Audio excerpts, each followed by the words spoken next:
Good morning, good afternoon, everybody, and welcome to our latest webinar from the Trust Bridge and from ADPP. I'm delighted to be joined by David Clark today. Hello, David. Hi, Penny. And also by Tara Cho from Womble Dickinson, who I am delighted to announce has agreed to join the advisory board of ADPP. And thank you, Tara. We're delighted to welcome you on board. Thank you. It's a privilege. So today we're going to discuss possibly a little known issue, that is the WISP, the Written Information Security Programme. It's something that the three of us have come across several times, but I'm not sure that it's particularly well known. But before I do that, David, would you like to introduce yourself and tell us a little bit about your background? Sure. David Clark. At one time, I was responsible for managing and architecting security on the world's largest financial trading network, trading $3.5 trillion a day. And I've been responsible for global security operations centers for managing security for large multinationals. And obviously the last few years been doing cyber and data protection. Data protection has become more of age, I think, in the last 4 years than it did previously. So there is a lot of linkage, and we're going to probably be discussing that today. Definitely. You've been writing a lot of WISPs as well. And Tara, would you like to tell us a little bit about your background as well, please? Yes, I'm Tara Cho, and I chair Womble Dickinson's U.S. privacy and cybersecurity team. I have colleagues in the UK who lead that practice for data privacy on the UK side, and Womble is an AmLaw 100 transatlantic firm, so we have offices across the US and multiple offices across the UK as well. Great. And it's lovely to have you on the advisory board, Tara, so representing the US perspective on many things as well, which is superb. And in fact, if anything, the WISP is more of a US issue, and it's becoming more known in the UK, but it's certainly a US issue. And what we're going to talk about today is really what the importance of that is, the fact that it's a legally required document in the US, why it's required, what exactly is required, is it really necessary, and also the advantages of having one not just for people who are doing business in the US, but actually across most jurisdictions, in fact. Tara, it's pretty much a legal requirement in most US states now, I think, but not yet a federal requirement. Is that right? Yes, that's right. So as we've probably talked about on various panels, the distinction being the US approach at the federal level is still quite sectoral. So my fondly favorite law, HIPAA, is certainly one of the prime examples of a more structured security law at the federal level, but it would only apply to certain entities in the healthcare sector. But yeah, as of yet, no one size single stop federal standard. And is it just companies that are registered with their head offices in these states that have to have one, or is it any company that's operating that has any business in any of these states? So it tends to be more towards the latter. So if you're operating in those states, collecting data about residents of those states is usually how most of the US laws apply. Same for data breach implications and privacy legal rights. So it's pretty hard to escape, for instance, if you have an online business that could touch everybody across the internet. Sure. So David, tell us, what actually is a WISP? In simple terms, it's a type of sort of position statement of what a company will do to protect personal data, what security obligations they fulfill, maybe a little bit of detail of how they do them, who's responsible potentially, point of contacts, how they manage risk, how they manage security technology. They can be quite detailed. And I think one of the things that we've noticed is that actually it's probably like the tip of an iceberg, because many of the commitments that you may make publicly, basically then you've got the rest of the iceberg to make sure that they happen in simple terms. But also you don't really want to be going out telling everybody what your security protocols are, presumably. No, absolutely. There's that fine line between the detail which can be taken advantage of by malicious actors, and actually saying, look, we have a risk governance committee, we have a serious security change control, we keep up to date with patching, that type of thing. So it's generally kept very generalized, but obviously behind that there may be a huge lot of intellectual property and specifics for the company that you may not want to release, for sure, or at least publicly. You have to have all your policies and processes in place, presumably, before you can even start. Oh, absolutely. Hopefully Tara will kind of dive in on this. You need an evidential trail, and obviously the best way to do that often is that you have a policy, you have a procedure, and then you have evidence that supports those policies and procedures that is regularly reviewed and updated. I think that the environment in which the WISP has been created and actually adopted by many European and UK-based companies is really around the whole concept of due diligence, especially in a third-party supply chain. I mean, what we've found with a number of clients is that they're receiving questionnaires, and these questionnaires can be enormous. I mean, page after page of questions from a potential client asking for information about their security protocols. So presumably the WISP is trying to help the third party get some element of security and reassurance that these things are in place. Oh, absolutely. Yeah. Sorry, Tara. Yeah. I was just going to say, we definitely have clients on the vendor side that are inundated with these questionnaires. Sometimes we try to contractually limit how many times they have to complete them in a year. And similar to the points David was raising, some of them are quite intrusive and do present potential security risks. So I think there's a balance of having a well-documented WISP versus, some vendors will just seek SOC 2 certification or other third-party qualifying certifications or assessments to try to shortcut this process. But there are also some efforts in the US to sort of standardize this evaluation for third-party vendors so that they can maybe complete it once in a given year and use that across their customers more consistently, because it is quite time consuming to have to do individual requests, say, for a SaaS product, which is not custom build. So the answer is going to be universal for any of its users. So it does a SOC 2 certification, or presumably an ISO 27001 certification, negate the need to do a WISP? Can you get away with not having to do one if you've got one of those certifications?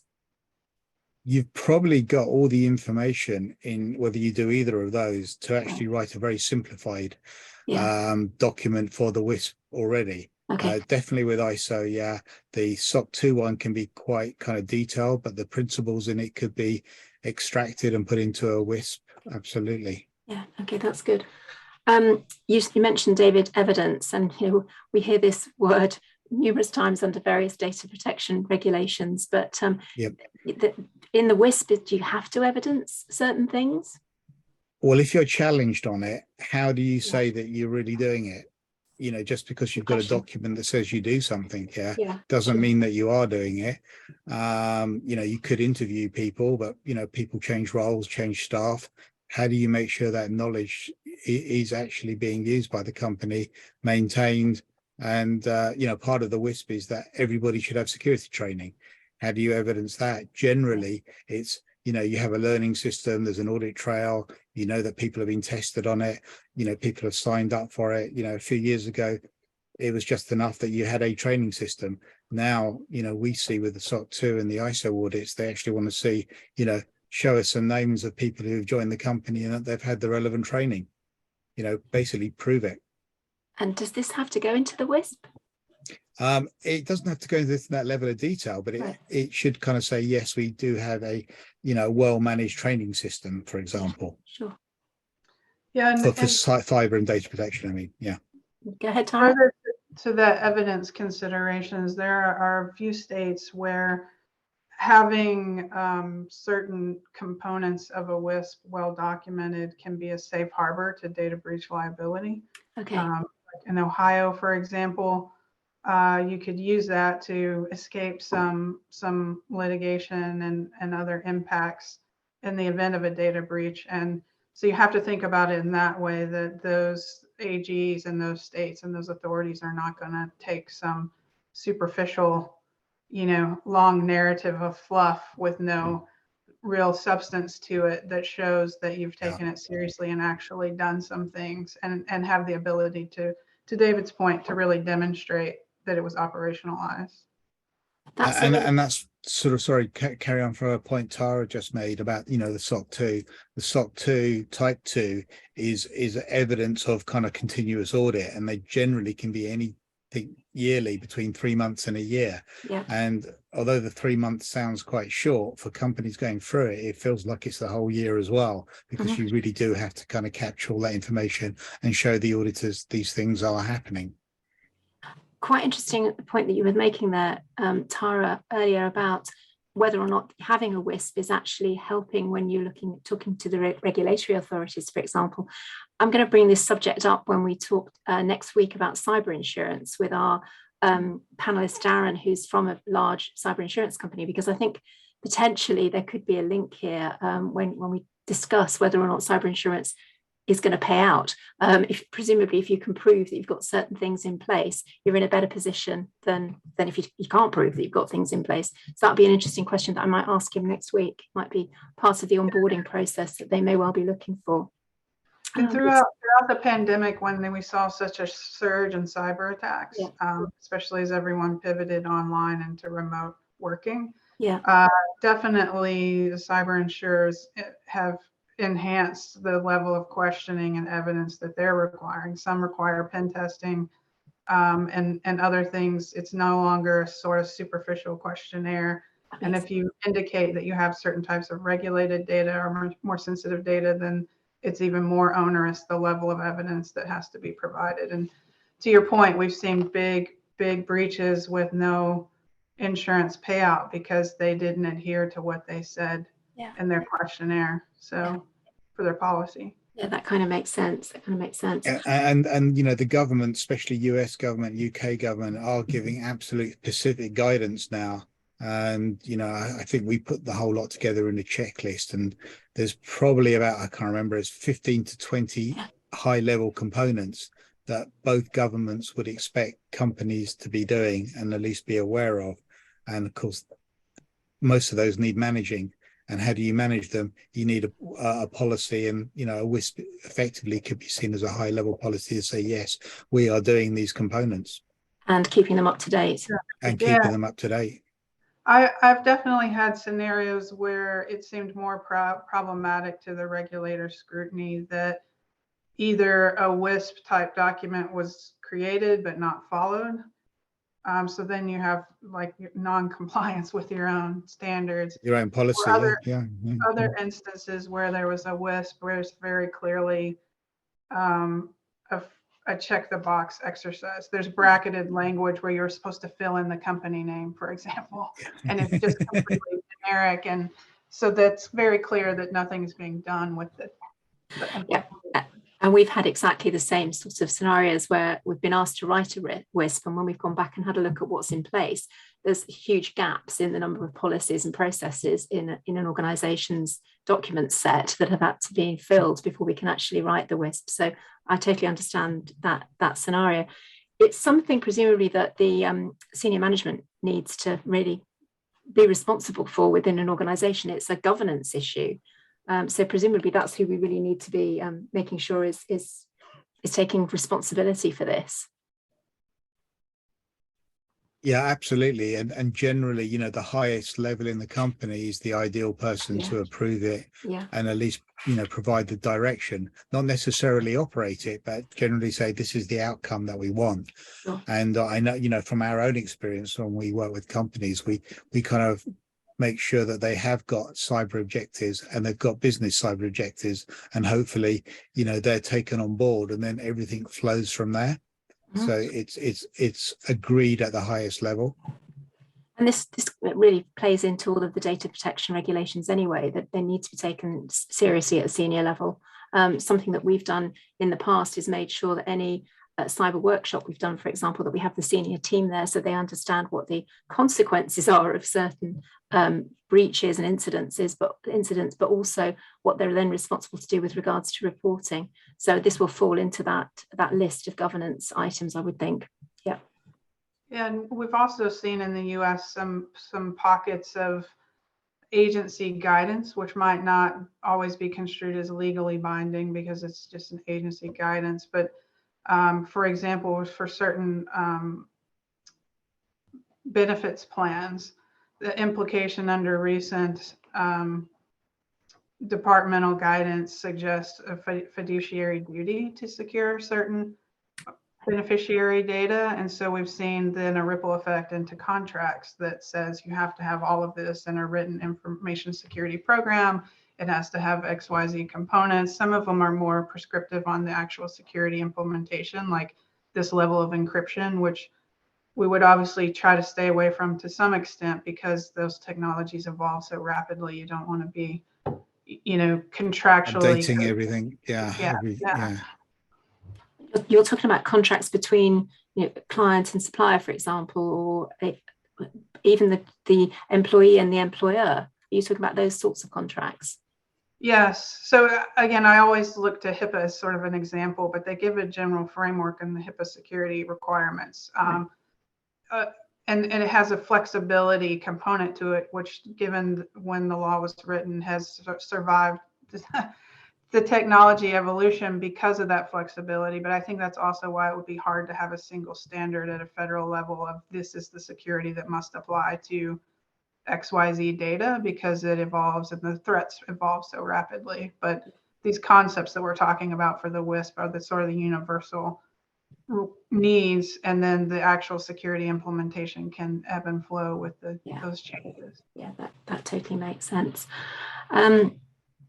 David, when we've been working on these kind of things before, we've always sort of highlighted what we see as the reasons why people should have a WISP. That there are obviously advantages, but I think one of the things that we find as a consequence of this is that people focus a lot more on how they potentially need to react when there is a cyber incident, because they possibly haven't thought about certain things, and the WISP is actually making them focus on some of that stuff, such as your favorite, which is escalation.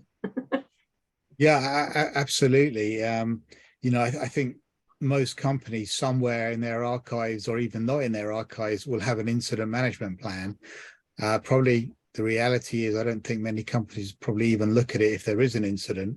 But the important thing is to know that there is an incident. And how do you know unless you've encouraged staff, suppliers, anybody who deals with your company to indicate that? Maybe technology can indicate it. I mean, we kind of sometimes joke there's kind of really only kind of two escalations, and one is from the CEO, one might be from your security team. But generally, incidents can be reported, or even, and they don't have to be fully defined. I think that's the worry that people have. They go, what if everybody in the company reports a security incident? Never, ever seen that happen. Never seen it overload. What we've found is that actually people are really, really sensible. And if they're worried about something, I would rather they rang and logged a call rather than go, you know what, I don't really know what it is. Let's leave it for a couple of days. Nowadays, a couple of days is you don't have a business in the morning. Sure. We've seen companies, they've been hit by something, at 2 a.m. in the morning, and before 6, their business has stopped. They have no phone system, no email, nothing. Is a risk assessment required as part of the WISP? Well, all data protection and cyber fundamentally is based on risk, and it's how you manage that risk. And unfortunately, and going back to what Tara said, sometimes risk becomes a tick box exercise. E.g., it's a list of risks that we'll look at maybe once a year. Really, it should be a tool to give you kind of guidance of what to focus on. And it's also potentially good for mitigating trouble with regulators or whatever, because you can show, look, we knew we had a risk, but it was going to cost so many people so much resource.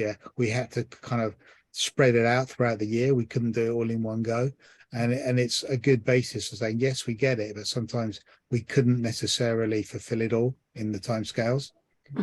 but it does demonstrate, management and control, because bad things will happen, but it's how you manage and control them is the key. And Tara, is that acceptable in the states where a WISP is required, that it's a work in progress apart from anything else? Yeah, I think the main points are to demonstrate good faith efforts to do the things David's describing. So not having margin comments to insert specific details, and it's clear a template which is just slapped up and nothing further done. I think also sort of related to the risk assessments that you mentioned, many of the new omnibus state privacy laws have requirements around documented risk assessments, particularly for sensitive personal information, that would be more similar to the requirements under the EU GDPR and UK GDPR for like a privacy impact assessment.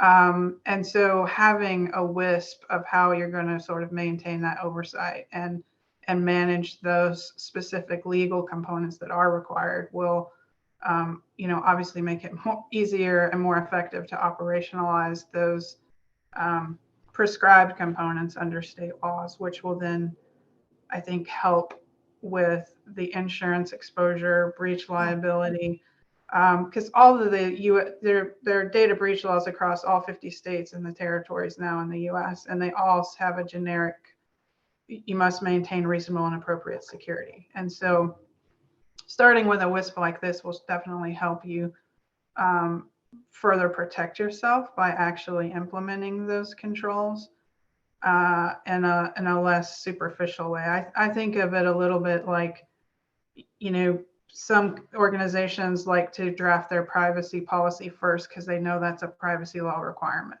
But in order to do that, it necessitates a data inventory, understanding what data you're collecting, where it's going, how you're protecting it, how you'll effectuate rights. To me, the WISP is sort of like that. If you want to have an effective WISP, you have to know the policies of how you're protecting the information, how users are trained or restricted to role-based access. All of those things are necessary. So it's sort of like the chicken or the egg. Which one do you want to start with? But they're both essential to show sort of that end-to-end diligence that is good for business. It's good for insurance protections. It's good for legal risk. So. No, absolutely. I mean, it's exactly the same as the scenarios that we frequently come up against when we're working with people who don't even know where their data is flowing to and from. So it's going right back to basics. And that, I think you're absolutely right, that the WISP is actually focusing people's mind on a lot of those issues. And something that we feel very strongly about is it's not a one-off fix. This has to be maintained because it's a living document, if you like. It has to be updated on a regular basis. And David, this is something that you feel quite strongly about, I know. Absolutely. I think companies kind of forget their infrastructure is almost kind of alive. There's always changes, there's always updates, there's patch updates, all can have knock-on effects.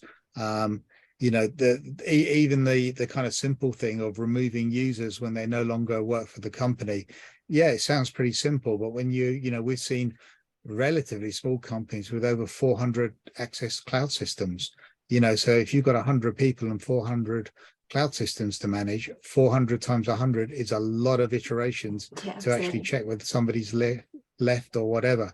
So that's sometimes where technology can help manage those things, because I think I did a calculation and some of these companies could probably not verify every system. It would take them over a year to do it. That's just with one person doing that full-time, 8 hours a day. It's a big job.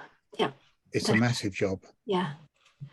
So I think our key message here is that it's a very wise thing, a jolly good idea to have one of these, even if it's not necessarily a legal requirement in some countries at the moment, but it is actually a way to manage your data assets really well, to manage your data protection and your cyber protocols well, and focus the mind. Is there any other reason why you think we should have a WISP? Tara, maybe you could give us some ideas on that. Yeah, again, to me, it's the same thing as not having a documented incident response plan or a fire exit strategy or a CPR process for your building. If you can say, oh, no, we all know to report a data breach to this person. Everybody knows that, we know, like, but not having an actual documented plan is it's the same thing. I hear it often from security folks that are very confident. No, we have end-to-end encryption. We have all role-based access and multi-layer authentication. And none of that's written down, and nor do we know exactly all the places where that data is being stored. Or in some cases, smaller, less resourced organizations will say, well, everything's in Amazon, so we're fine.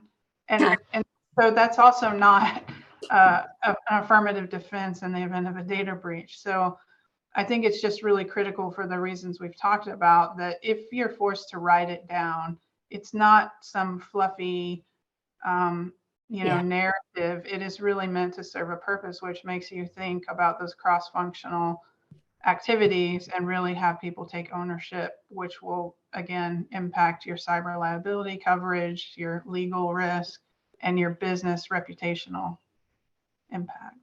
Right. And David, have you got any sort of final thoughts on? I guess the kind of maybe an analogy, when we go on a plane, we kind of know it's pretty safe. Maybe in the 50s and 60s, we might have thought differently. Same with cars. In the 60s and 70s, cars were, inverted commas, allowed to be designed in unsafe ways. Nowadays, cars are incredibly safe. Restaurants, in restaurants have to have a certain amount of health standards. You don't worry about whether it's a small restaurant or a big restaurant. The health standard and the hygiene standard is going to be at a certain level. But the one thing about IT is we know there is no real standard, and probably there is a level of worry. And it's the same thing. These things have got to be looked after and managed, monitored and maintained. Right. That's really helpful. I'm just going to ask the audience if they've got any questions. If they have got any questions, they'd like to put them in the chat or the Q&A section. If not, I will definitely make sure that this webinar is, well, it has been recorded, and I'll make it available via the various websites, ADPP website and the TrustBridge website. Thank you both very much indeed for today. That was really helpful. I think we're going to carry on banging the drum for the WISP, because I think it's a really useful document and an exercise that we all should be going through, and applicable to any organisation, not-for-profit and for-profit organisations. So thank you both very much indeed for helping me underline how important the WISP is. Thanks both. Thank you. Thanks, Tara. Thanks, Penny.